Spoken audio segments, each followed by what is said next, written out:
now listening to Snuff, Magee and Friends. Irrelevance in the Dungeon. Snuff, Magee and Friends. Irrelevance in the Dungeon, episode 10. DS. Or Diego. I am Snuff Magee, joined by... It's your man Tyson, and I'm going to guess it's DS. However, if I mispronounce DS, my apologies to my Latin brothers and sisters out there. Word up. Yeah, before we started, he said it was definitely Diego, but... No, did I say... Hold on. Nah, man. No, I'm pretty sure I said DS. How about this? This is the 10 piece, man, and are we going on? Are we going to keep on with the Spanish numbers? Because it's going to get hard, man. It's going to get hard. We're going to keep going with it, man. Like I said, that's why I put the apologies out there in advance. So as I fuck up through the numbers, you're good so far. I'm just like, yo. So it's 75, we still going to be out. We're going to stumble and bumble through it, yo. No doubt. Yeah, absolutely. Let's get into it, fellas, man. Before we started recording, you was informing me about Tyler Perry. Atlanta's like the new Hollywood. Tell me about the studio. Bro, Tyler Perry is that dude, man. Like, I don't even know the size of this studio that he purchased down there in Atlanta, downtown Atlanta. But just to put in perspective, it's 3 times bigger than the WB studios. And recently, he filmed portions of Black Panther there. As far as Atlanta being the new Hollywood, apart from taking over the whole recording, rap scene, R&B scene, and all that, Tyler Perry is putting a stamp on the map to making, Hollywood and LA and all those cats yield to have to come through Atlanta as well, and he's on his way to being a billionaire. He's worth $600 million now, but it's just crazy. It's like, and then Tyson was saying he didn't realize how that dude had that or where he got that much money from.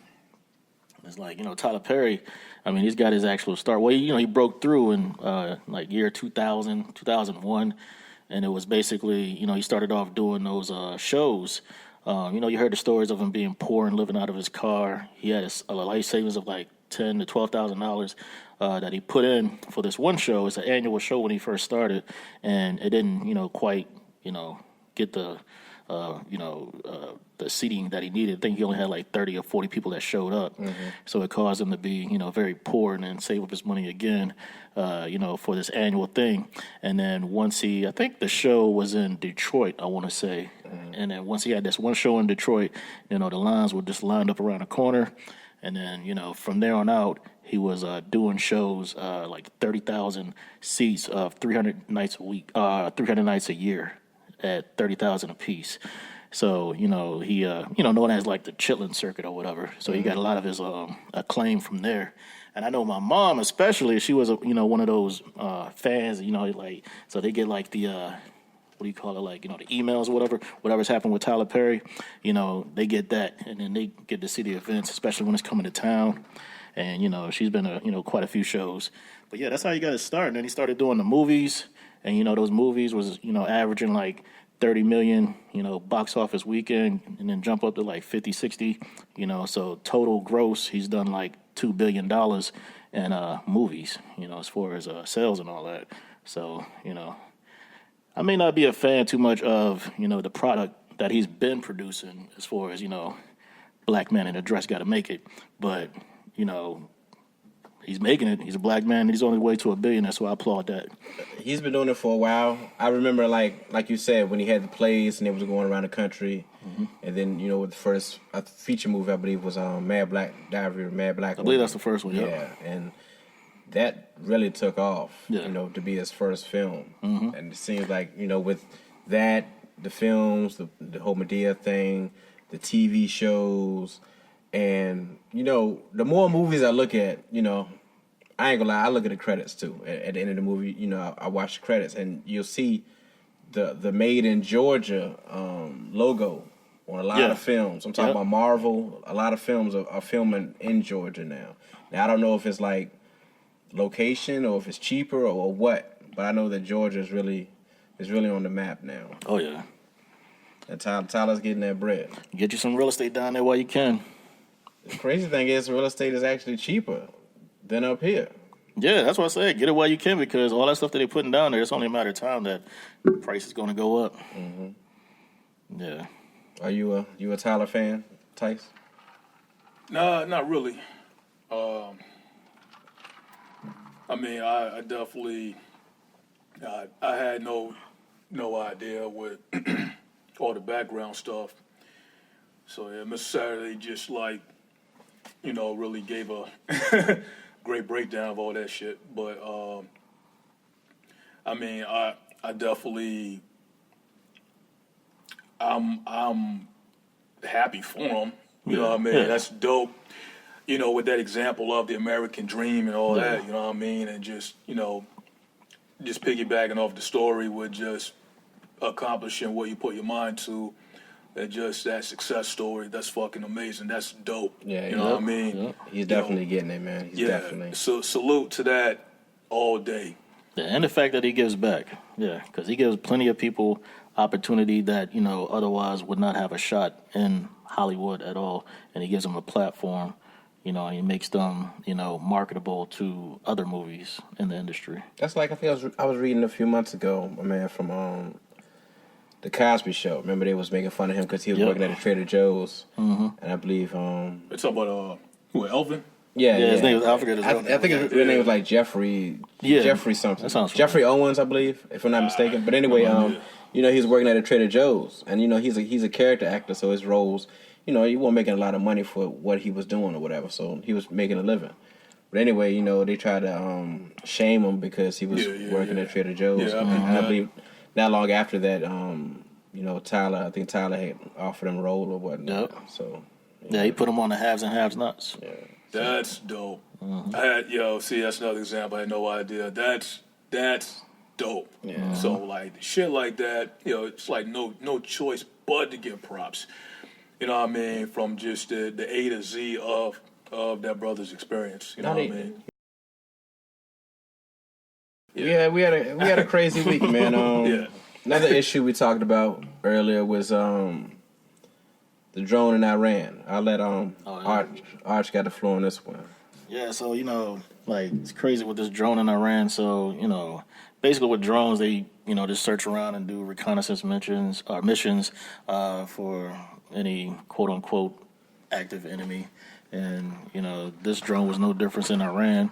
It was just doing reconnaissance missions, and Iran saw that it was in its area territory, and it decided to shoot it down. Shot a surface-to-air missile and shot that drone down. And then shortly after, Trump said Iran made a terrible, terrible mistake and, vowed to retaliate, and got his, officials in the meeting, and they all decided that on the 3 targets that they were going to attack, and it was, quote, Trump, he said they were cocked and loaded, and got to it, and then he talked to his officials again as far as well, how many fatalities is going to come from this mission, and they said it's going to be an estimate of 150, and then Trump decided to back down out of it because he said, it doesn't seem like it's a fair collateral to pay for, what took place. We had an unmanned drone that got shot down, and because of it, we're going to have 150 dead bodies because of it.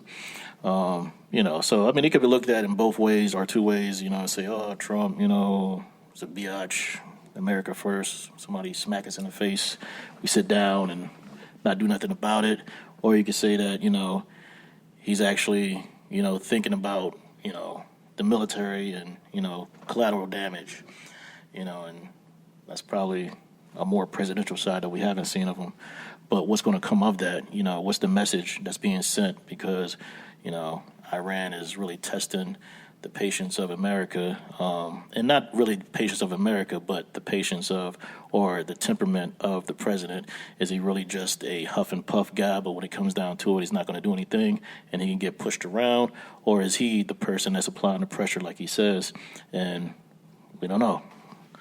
But America, has seen, I guess, the first blow from Iran, and we'll see what comes out, afterwards. With the Trump thing, it's just so much other stuff going on with him, for us to say that he's being presidential or whatnot. Yeah. But before I even get there, though, the drones, you say they just fly around. What exactly are they looking for? They're just looking to see, if They say basically to monitor these countries to see if they're getting weapons of mass destruction, getting some uranium, anything to be, we could bring to the UN and then, go to war with this country or whatever. So we're basically monitoring them just to see what they're doing. So is that a U.S. thing or is it a UN thing with the drone? That was a U.S. drone, but that's definitely a UN compliance. So Iran has said before that they're cool with drones being flown over there, or do they? No, well, anybody can fly drones as long as they're in international air or water. So it was international. Well, reportedly it wasn't, because they have their own sovereign country, and they're saying that the drone flew too close, and when you get into that territory, then they have the right to, it's just like real estate. If you own this land, you own it from the depths of hell and all the way to the, space and beyond, and they're saying that America went inside that zone, and they were well within their rights to shoot that drone down. If that is the case, if rules were broken, can we really... Do we have a right to retaliate? So. Yeah. I didn't get the actual word if we were within that zone, as far as the actual area where that drone was at when it got shot down. So yeah, that didn't come out, but they were ready to retaliate. So they just don't like the fact that it's a U.S. Air Force emblem on that drone and it got shot down. What I really need to research more is just, I guess, the leaders in Iran. How do they run their country, and why do we have so many issues with them? I always think it's an oil thing. It's always oil. Yeah, that's just me. I think it's an oil thing, and Well, you got Trump campaigning before, this is not even presidential Trump. This is nobody Trump, because he had no official title. But yeah, he was campaigning. He's like, and you know what? We'll just go over there and we'll just take the oil. Yeah, we'll take it. You know what I mean? This is what he was campaigning about. And it's so, you're just talking about being a thug. You want to talk about being a thug? That's what being a thug is. That's not democracy. Man. Yeah, not a democracy at all. You're not concerned about being, diplomatic. You're talking about going over to a sovereign country and taking their resource, their natural resource, by force. Mm-hmm. If that ain't gangster or thug or being a bully, I don't know what is. Yeah, Especially, that's your mentality. That's definitely his mentality. It's been going on forever and ever. Yep. Taking land, taking oil. Yeah. So it's we can't go at these countries and then say they don't have a right to protect themselves, and then we build a narrative that they're terrorists. How? Because they want to defend themselves. Well, they're terrorists. Yeah, that's funny. That's crazy. Speaking of crazy stuff in the government, Mitch McConnell. Oh my God. Reparations. This fucking idiot. It's 2019. I haven't received any reparations. I don't know about y'all.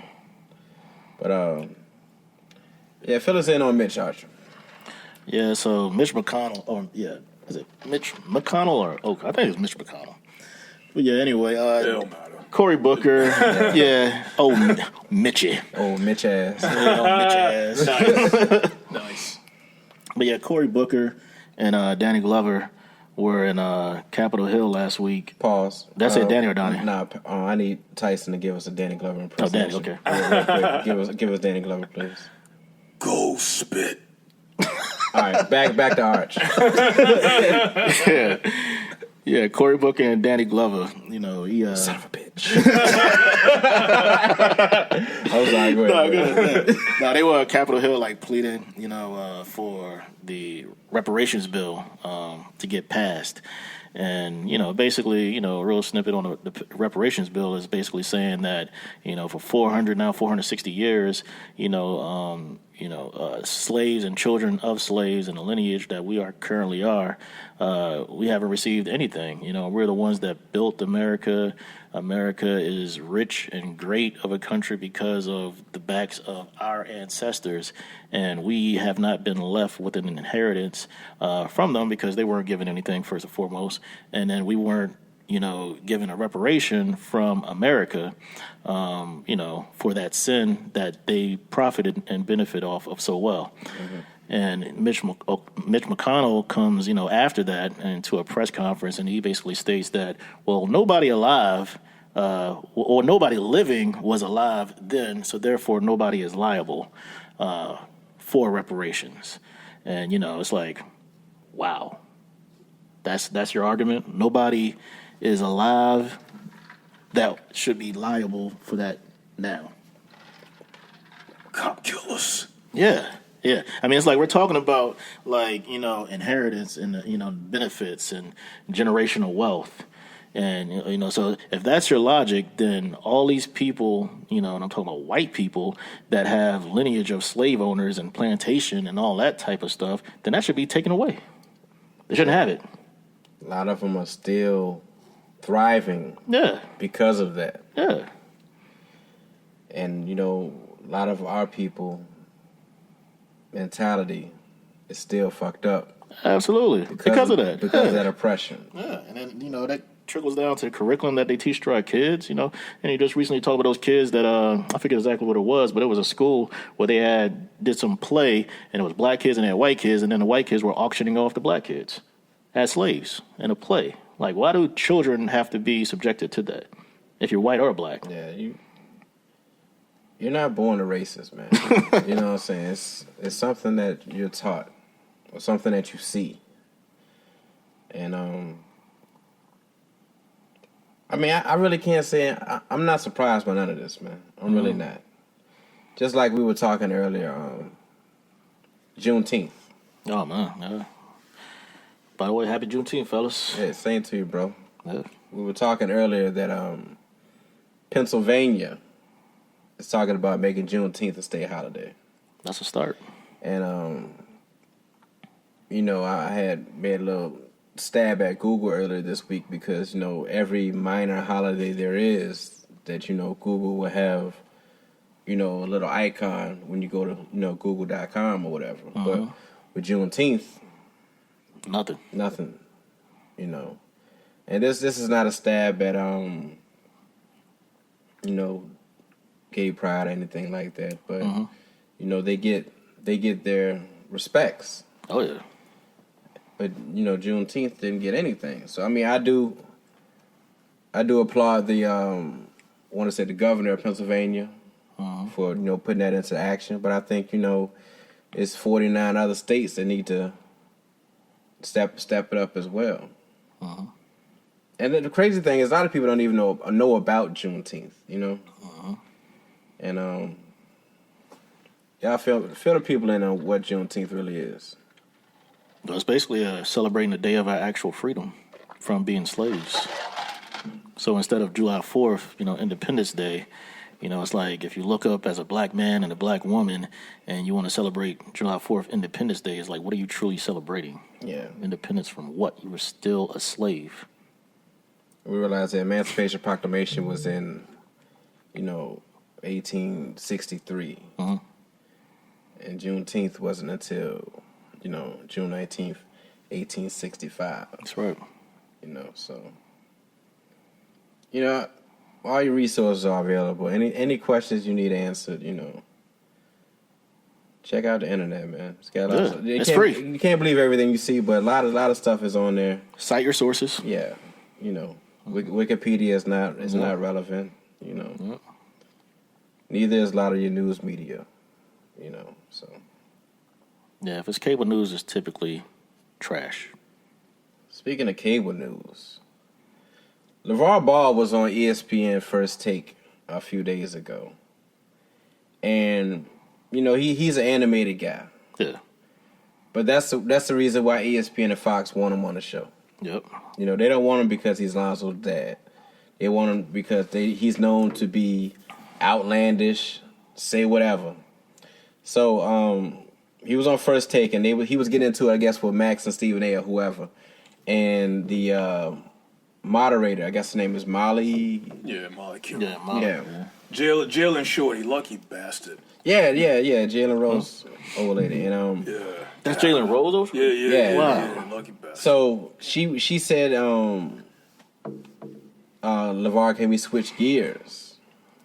Yeah. You know, She was like, and he was like, I want to switch gears with you real quick. yeah, and he was like, you can switch gears with me anytime. And from the look of him, he wasn't out of pocket.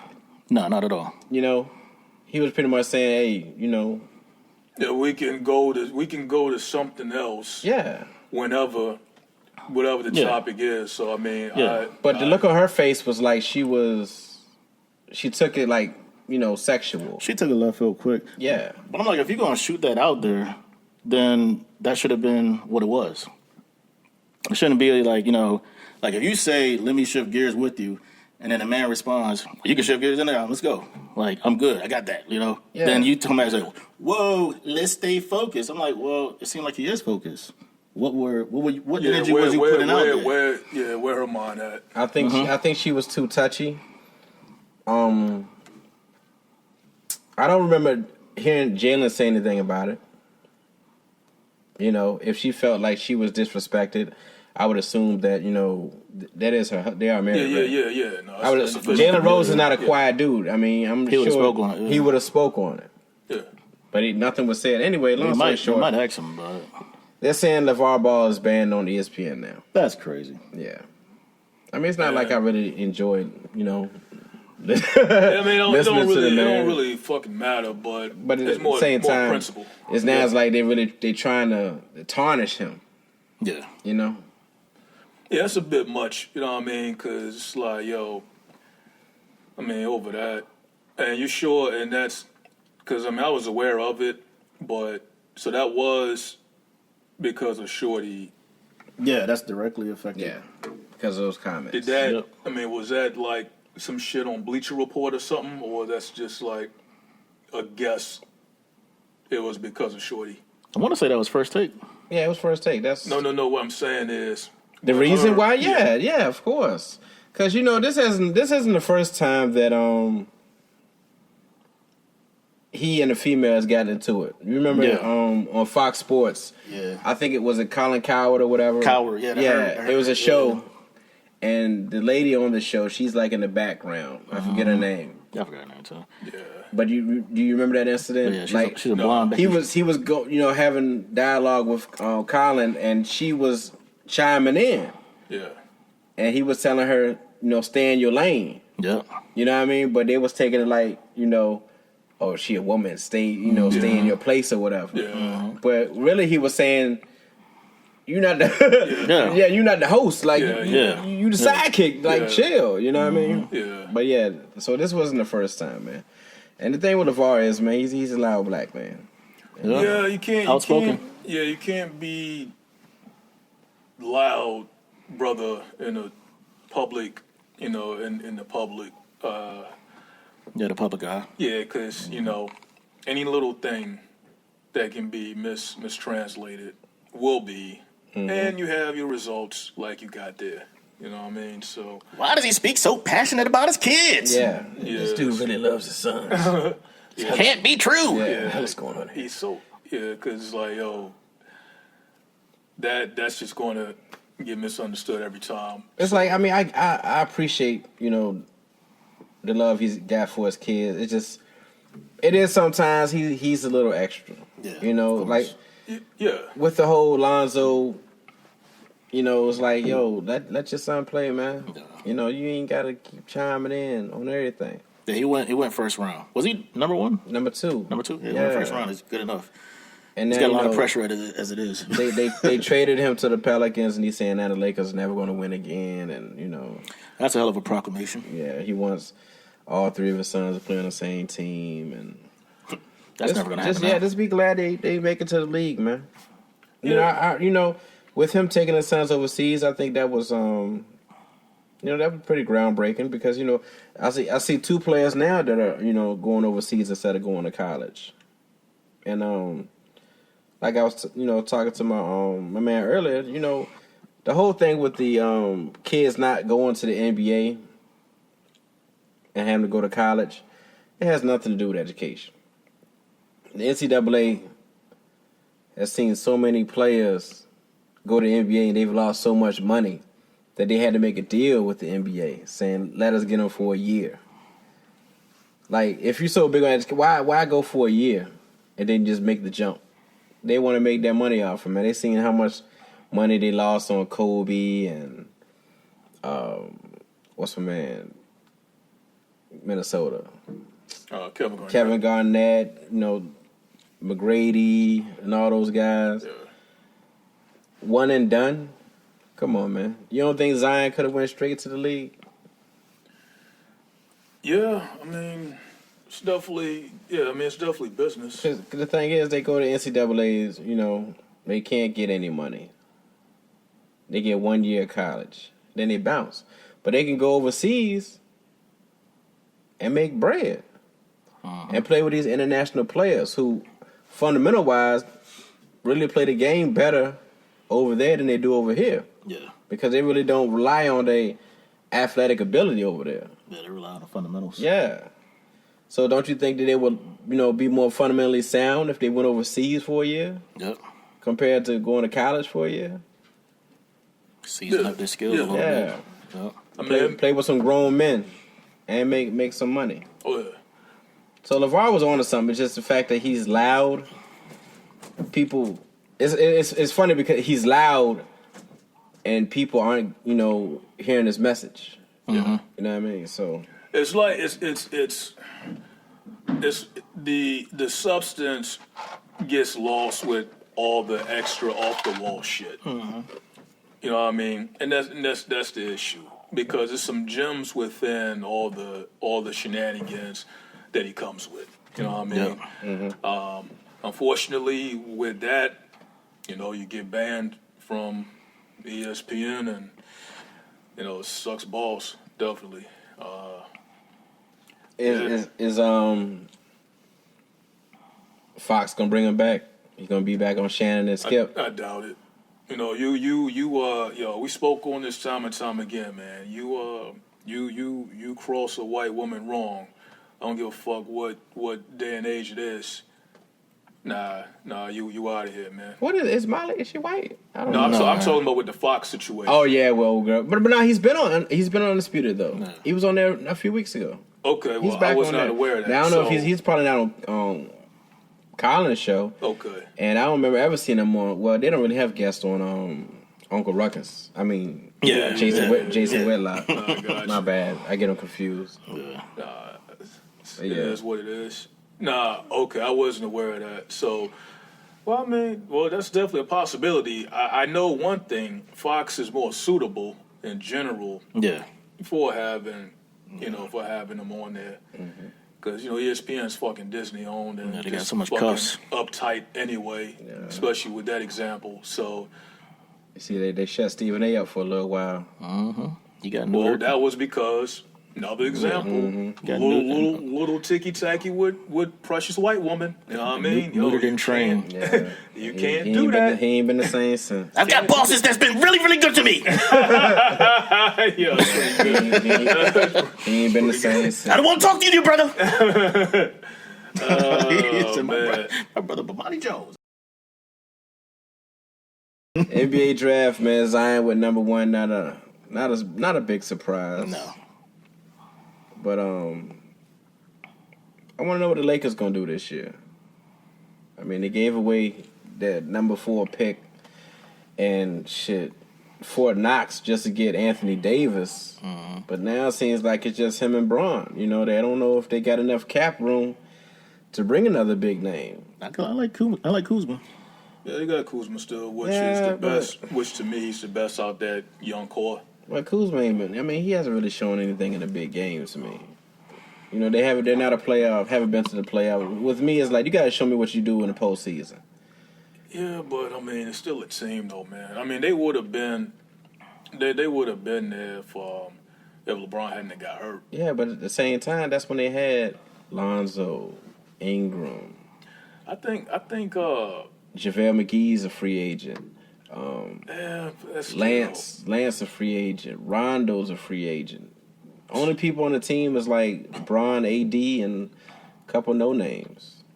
No, I'm with you. I was just speaking on Kuzma still with, just kind of saying that he's dope and that it still takes a team when it comes to how good you are as an individual. I think I would have kept Lonzo over Kuzma. Snuff, Magee, our friends, yeah. Snuff, Magee, our friends. Irrelevance in the dungeon.